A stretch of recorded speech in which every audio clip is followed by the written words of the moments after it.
Welcome to the Electronic Health Record Modernization Virtual Vision Roadshow. My name is Shilpa Patel Teague, and I work in the Chief Medical Informatics Office, and my colleagues today will be introducing themselves. My name is Jill Drame. I'm the Acting Executive Director for Change Management for EHRM. Hi, my name is John Quinn. I'm with the Technology and Integration Office and the Data Migration and Management team. The VISN EHRM roadshows really are meant to be a way of sharing information about the EHRM program with facility senior leaders and VISN senior leaders. We are going to provide a virtual executive briefing today, as well as two other components, which are traditionally part of the VISN roadshow. We'll have an opportunity for you to see a very high-level day-in-the-life experience, which is a demonstration of what end users will see in the Cerner solutions, as well as we'll have an opportunity for a high-level briefing of the electronic health record capabilities from the Cerner contract. We hope you enjoy this roadshow. Where we'd like to start is actually grounding you in the why. We'll be talking later about the specifics around councils and change management and data migration, but we felt it was really important to ground us in the why we're doing this and also the why now. We had the opportunity the end of last year to bring our BHA, OEHRM, and Cerner senior leaders together to identify our why statement or our future state. So as you can see on this slide, EHRM is transforming healthcare for veterans, revolutionizing healthcare for all.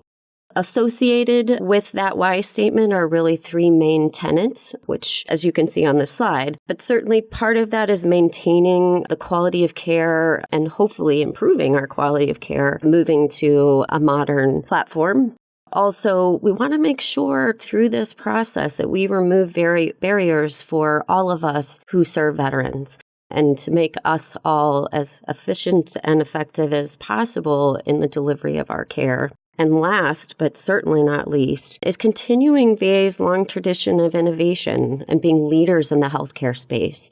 Hopefully, this will resonate with you, and we'll be providing talking points for you as senior leaders so that you can really translate this for the leaders in your facility and VISN. Next, we'll tee up a video for you so you can hear from one of our veterans directly. We'd like to introduce you to Angel. Angel's going to talk with you about his experience, again, to further ground us in the why we're doing this.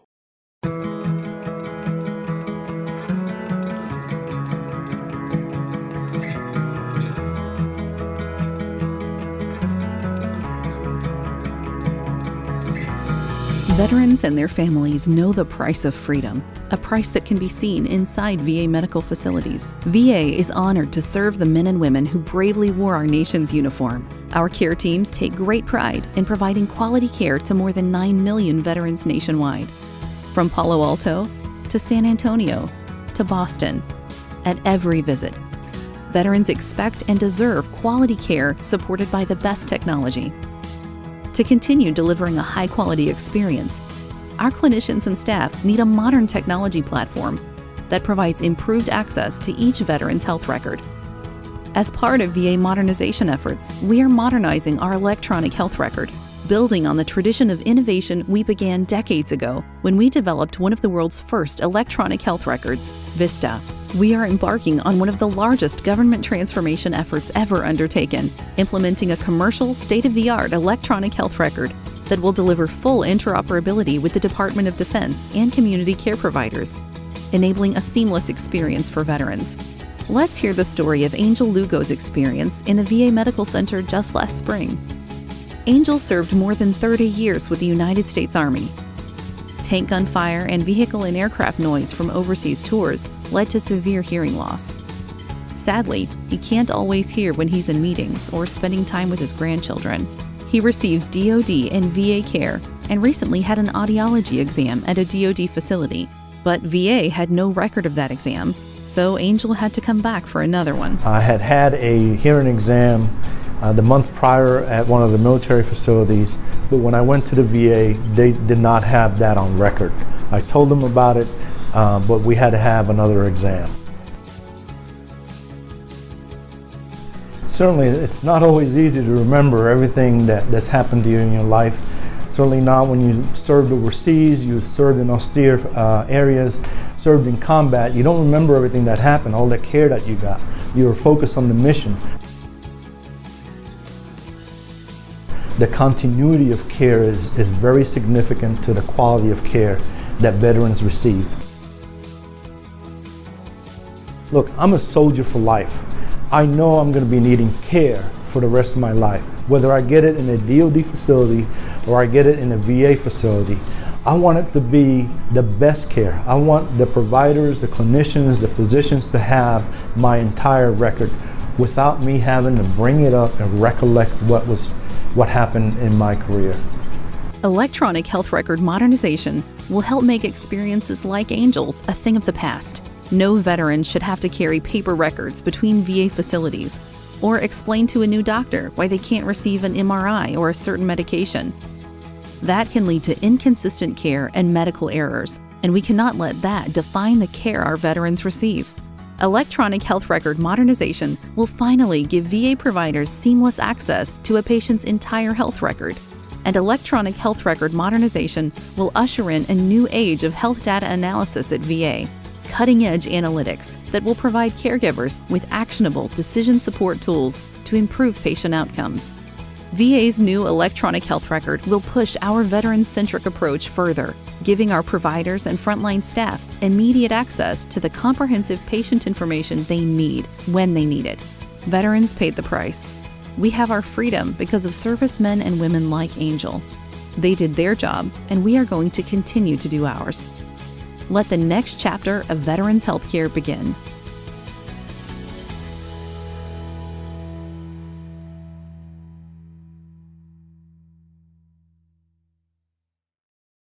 So we've talked about the why statement itself, which is the definition of our future state in this organization. We've heard from Angel, but let's talk about why now. It's often a question we get in terms of not just why are we changing, but why are we changing now? Again, you can see from this slide that there are several areas of focus for us, and we've talked about some of those in previous why slides, but anything from driving innovation to standardization to taxpayer savings and quality care and veteran experience. So all of those are areas of focus for us as we transition and transform from where we are now to that desired future state.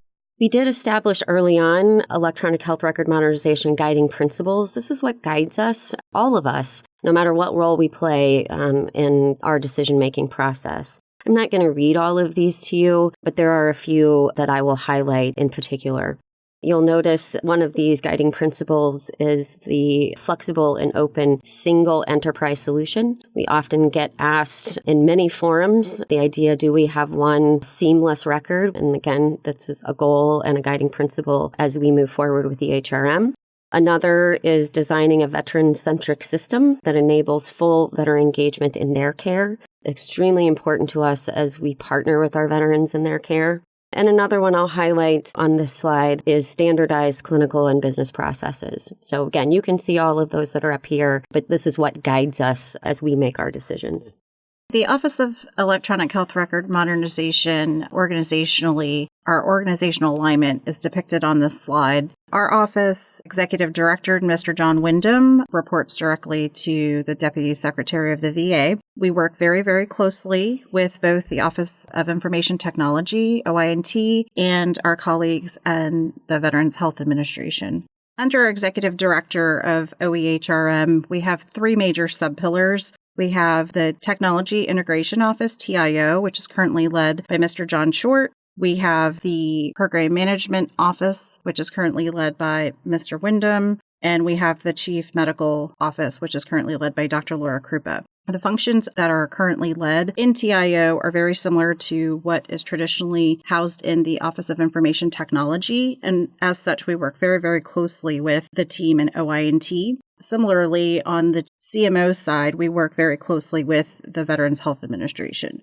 On this slide, you can see our organizational structure in the CMO pillar. We have three major subpillars under CMO, and CMO is typically the pillar that interfaces with VHA and the field. So we have an operations pillar, which works very closely to manage the CMO operations, but also has deployment functions. In this case, we're working very closely in this space in the Pacific Northwest, which is where our initial operating capability, their IOC sites are. And so there are a lot of on-the-ground field-facing activities that are occurring in the deployment space. We also have the Chief Medical Informatics Office, which has a whole subsection of areas that traditionally resides with informatics and analytics as well. As you can see on the slide, we have a range of areas to include clinical workflows, all the way to the medical-facing data migration, including nursing informatics, also with the spectrum of visit counsel planning. So a pretty wide range of different areas. And then finally, our third subpillar under CMO is under the Deputy CMO. And we have also a wide range of areas, but primarily we have change management and quality, safety, and value. So we have a lot of interaction in the QSV space with the program offices, and we work very closely with a lot of the VHA program offices in the CMO subpillar.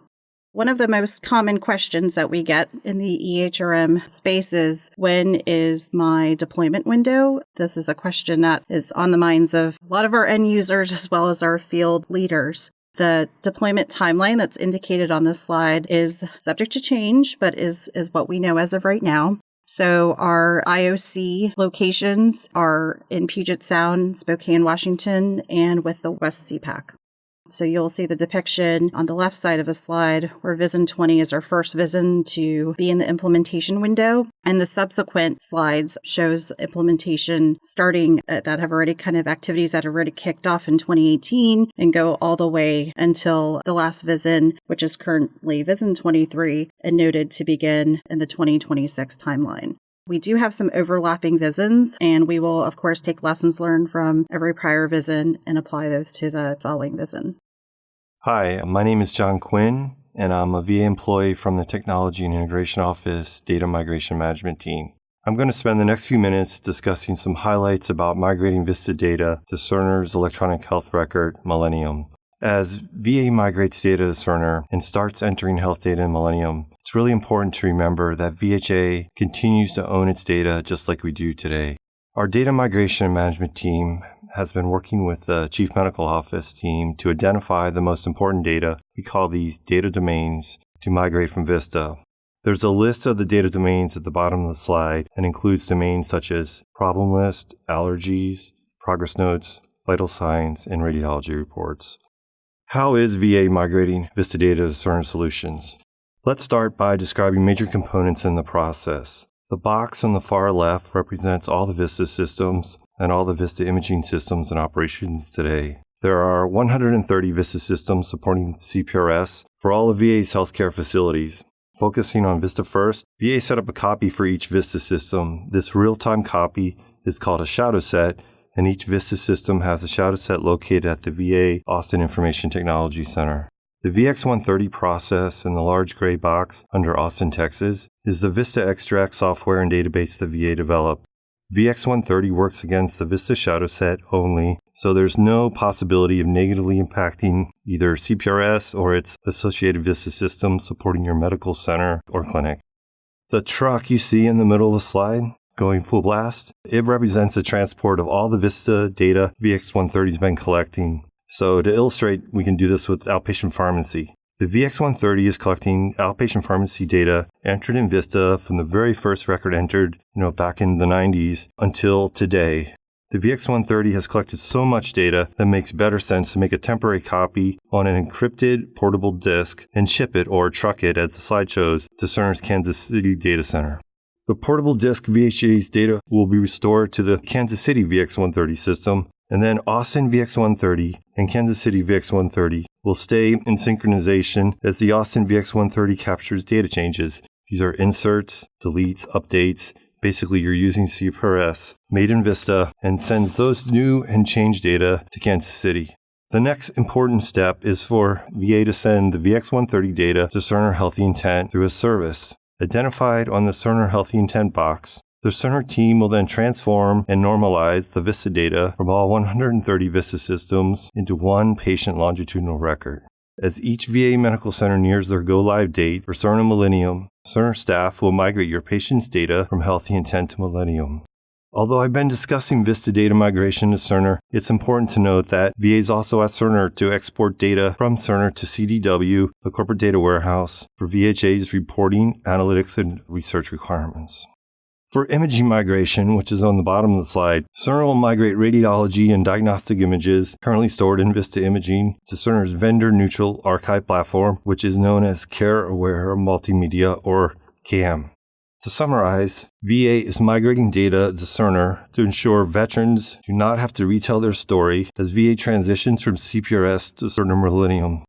This slide shows average site implementation. It's really what happens when we in the EHRM team get to your facility. On the left side of the slide, you'll see we usually kick off with a site briefing. That's when our team will meet with the executive leadership team at your facility and talk about the events of the upcoming average of 18-month window.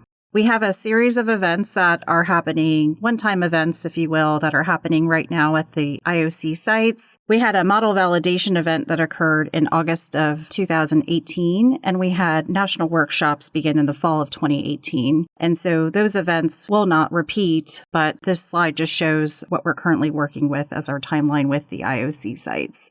Many of the events that you'll see towards the middle of the slide is really what will be replicated at every site. So for example, there will be several change agent sessions and super user launches. And typically, as I mentioned, the window from kickoff at the site briefing to go live will be about 18 months. Our Cerner team, as well as our office, will guide the facilities through every step of the way. And during this time period, it's crucial to work with your facility's change leadership team, which Jill will mention in a subsequent slide. This slide, really designing the future state, is summarizing the work that's currently occurring in the national council space. So we have 18 national councils that cover the different areas that you see on the screen. We have it divided up under 3 major categories of clinical, ancillary, and business support services.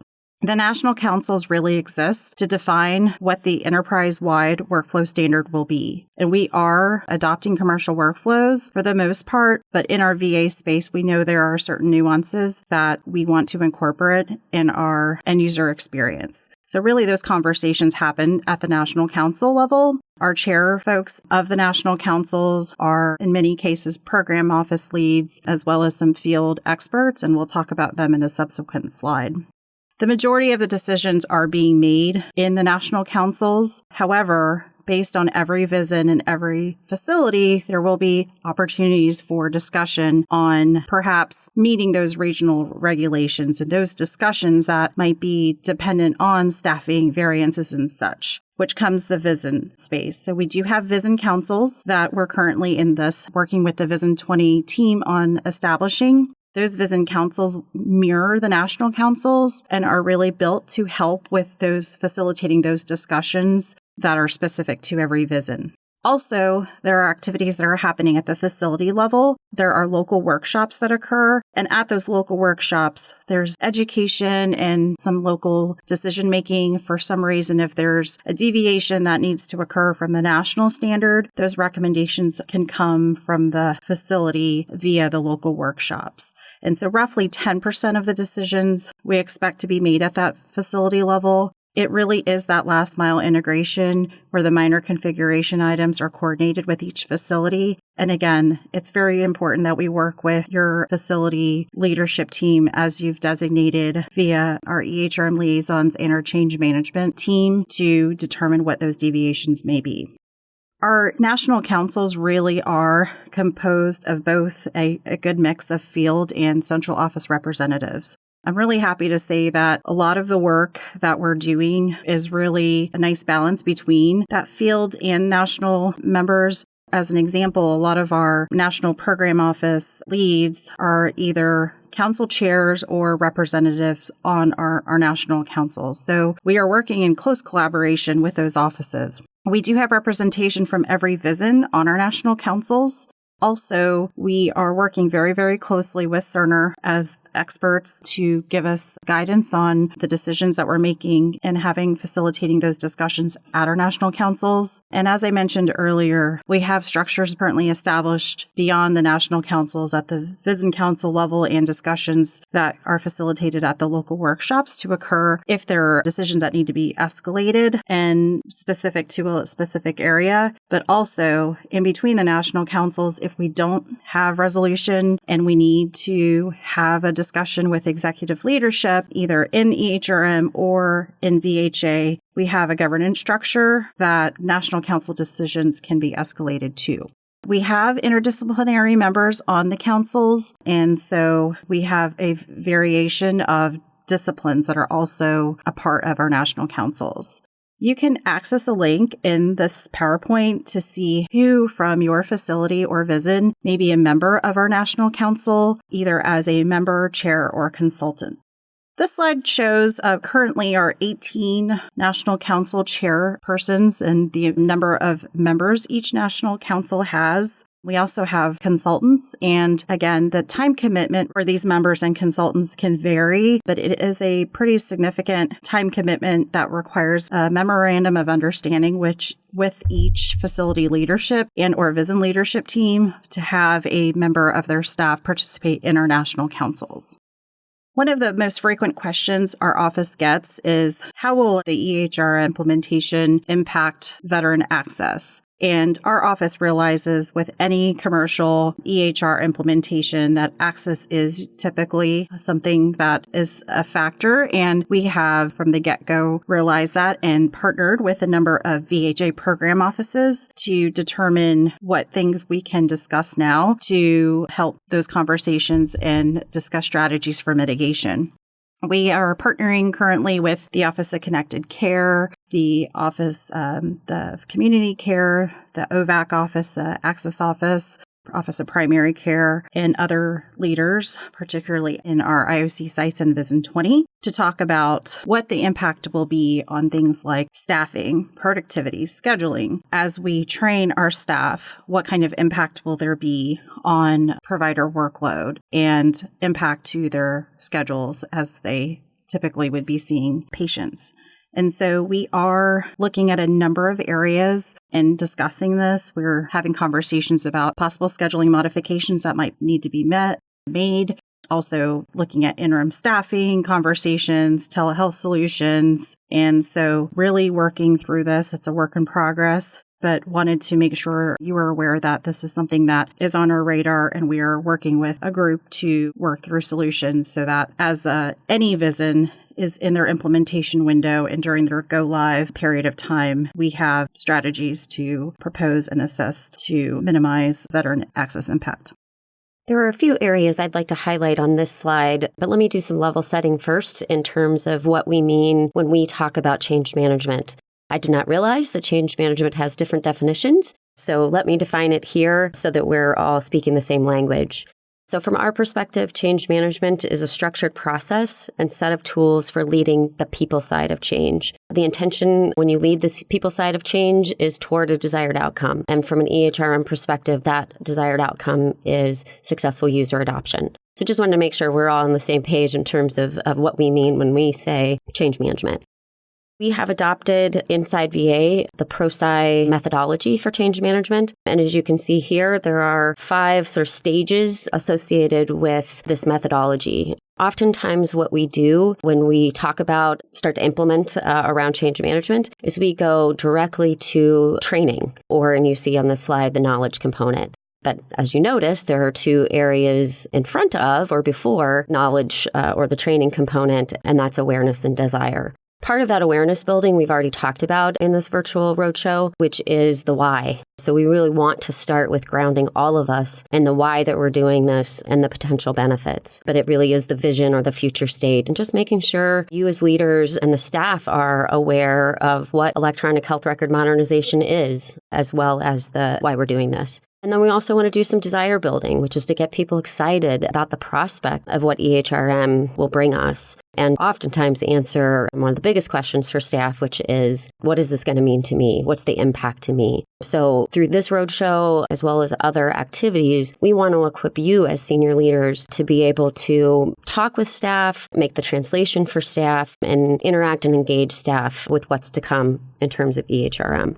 Shilpa mentioned earlier what we call the change leadership team. So I want to talk a little bit here about those three roles and what the function is of a change leadership team, both at the vision and facility level. So you will see the change leadership team is made up of three roles. First is executive sponsor. If you look at any change management literature, one of the most important components is sponsorship or leadership. So both at the vision level and at the facility level, we require that the individual who is in the executive sponsor role be from the executive leadership team. So this is not about delegating leadership or sponsorship. This happens at the executive leadership team level. The change lead is such an important role in addition to the sponsor and the coordinator. This is the individual who really leads the change effort. We have made the decision inside of VA between OEHRM, VHA, and OINT leadership that the face of change management is VA. This is not a delegated responsibility to anyone else outside of VA. So we insist that all of these three roles be VA employees. And again, really the change lead is often the face of that change for our facilities and for the VISN. And then the change coordinator is really a partner in all of this with the change lead in particular, but in support of the executive sponsor to really help with the day-to-day execution of the change management strategy and plan. So this person, again, is a critical role. The change coordinator has a dual hat role. So they are the linkage between change management and deployment. So again, they really help bridge that gap between what's happening locally in terms of deployment activities and change management.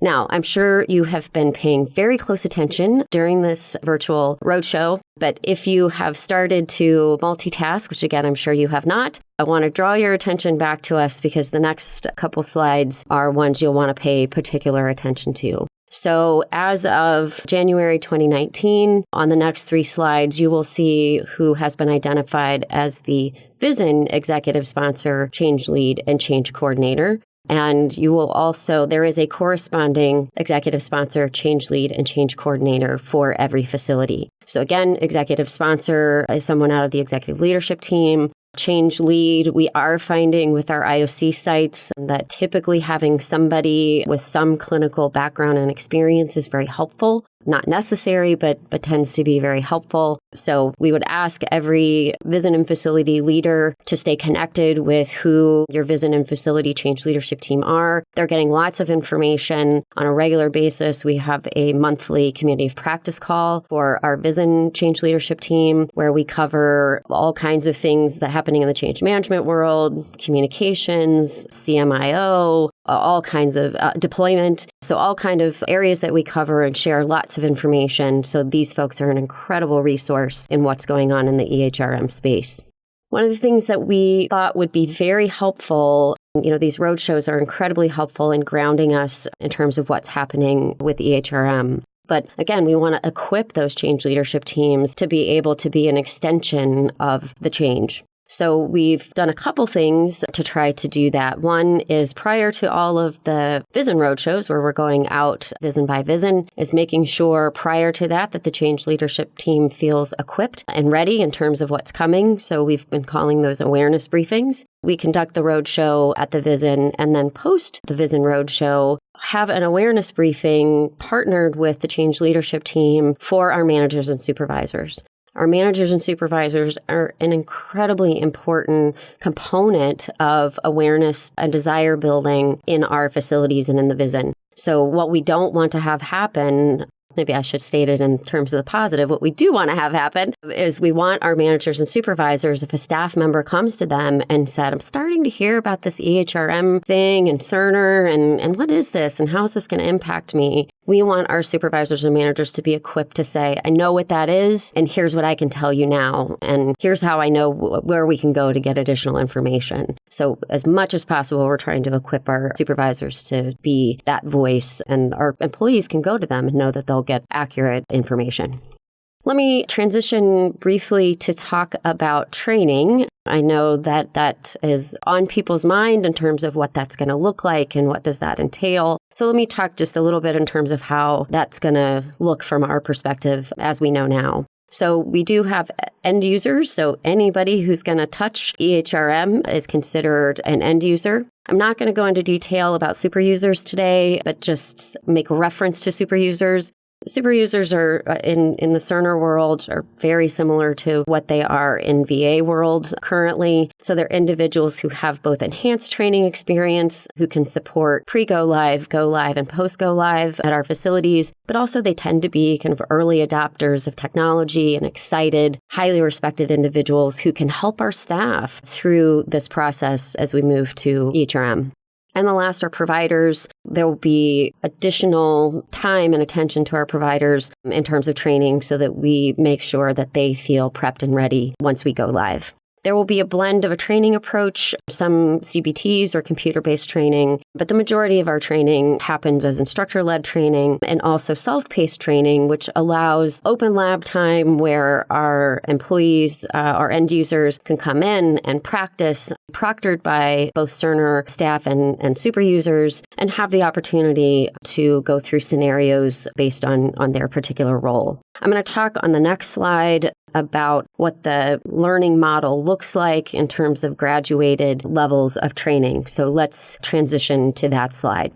I always find it helpful to have an example. So we'll take the example of somebody who would be a nurse in one of our VAMCs. So at the 100 level, this is pretty consistent for everybody. It's the foundations of why we're doing this. This is delivered by computer-based training and just gets all of us anchored and grounded in what this is and what's to come.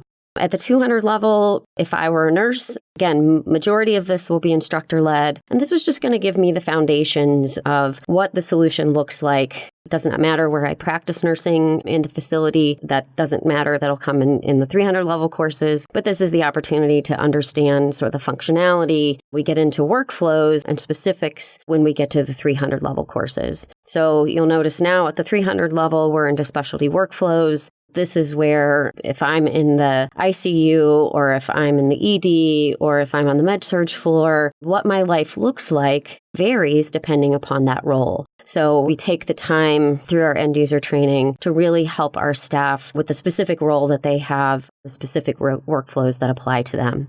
As I mentioned before, at the 400 level, this is open lab, self-paced learning, taking our staff through scenarios that help them to really put into practice what they've learned in the instructor-led training.